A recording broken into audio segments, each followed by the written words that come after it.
జిహెచ్ఎంసీలో occupancy scam అంటండి. RS brothers ఏంటిది? Greater Hyderabad municipal corporation GHMC town planning విభాగం అక్రమాలకు అడ్డాగా మారుతుందా? నిబంధనలను తుంగలోకి దొక్కి ప్రభుత్వ ఖజానాను కోట్లాది రూపాయలు గండి కొడుతూ అధికారులు సాగిస్తున్న ఓసీ దందా ఇప్పుడు నగరంలో సంచలనంగా మారింది. గచ్చిబౌలిలోని ఒక భారీ వాణిజ్య భవనానికి నివాస భవనంగా ఆక్యుపెన్సీ సర్టిఫికేట్ జారీ చేయడం వెనుక భారీ స్థాయిలో ముడుపు అందిన ఆరోపణలు ఉన్నాయంట. ఏంటి దీనికి ఇప్పుడు దీనికి నివాస భవనంగా ఓసీ సర్టిఫికేట్ ఇచ్చారా? ఆ కమర్షియల్ కాంప్లెక్స్కి క్లియర్ కనపడుతుందిగా.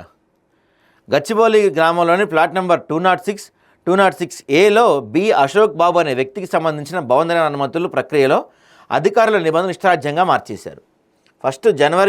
జూన్ 1, 2023 ఈ ప్లాట్లో వాణిజ్య భవన్ నిర్మించుకోవడానికి అనుమతి లభించింది. అంటే కమర్షియలే కదా. దాని permit number 5804/GHMC SLP 2023 BP. దాన్ని సవరించారు. ఎప్పుడు మార్చి 21, 2025 అంటే ఈ ఇయరే. దీని ప్రకారం దీనికి పర్మిషన్ ఏమి ఇచ్చారు? దీన్ని సెల్లర్ ప్లస్ గ్రౌండ్ ప్లస్ 2 స్టేర్స్గా వాణిజ్య భవనంగానే ధృవీకరించారంట. అసలు తిరకాసు ఏంటంటే నిర్మాణం పూర్తయిన తర్వాత అక్టోబర్ 10, 2025 జారీ చేసిన ఆక్యుపెన్సీ సర్టిఫికేట్లో మాత్రం అధికారులు మ్యాజిక్ చేశారు. అనుమతుల్లో వాణిజ్య భవనం ఉన్నది కాస్త ఇప్పుడు ఓసీ ఇచ్చేసరికి రాత్రే నివాస గృహంగా మారిపోయిందంట.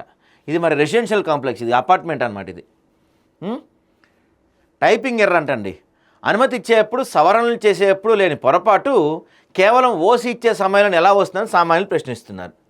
దీనిపై వివరణ కోరగా అది కేవలం టైపింగ్ ఎర్రని అధికారులు చెప్పడం గమనార్హం.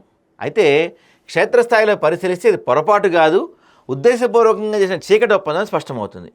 హెడ్ ఆఫీస్లోని Serilingampally zone city planner Venkanna, assistant city planner భార్గవిలు భారీగా ముడుపులు తీసుకొని బిల్డర్లకు లబ్ధి చేకూర్చారనే విమర్శలు కూడా వినిపిస్తున్నాయంట.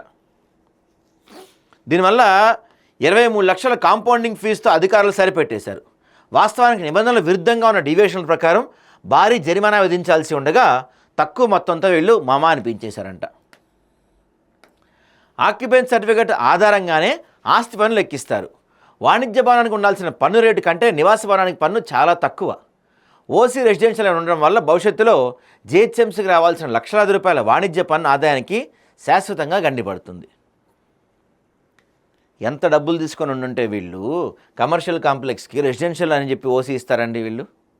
దీనివల్ల భవిష్యత్తులో అంటే ఫ్యూచర్లో జిహెచ్ఎంసీకి రావాల్సిన ట్యాక్స్ ఎంత బొక్క పెడుతున్నారు వీళ్ళు. దానికి వీళ్ళు గట్టిగా తీసుకొని ఉంటారు వీళ్ళు.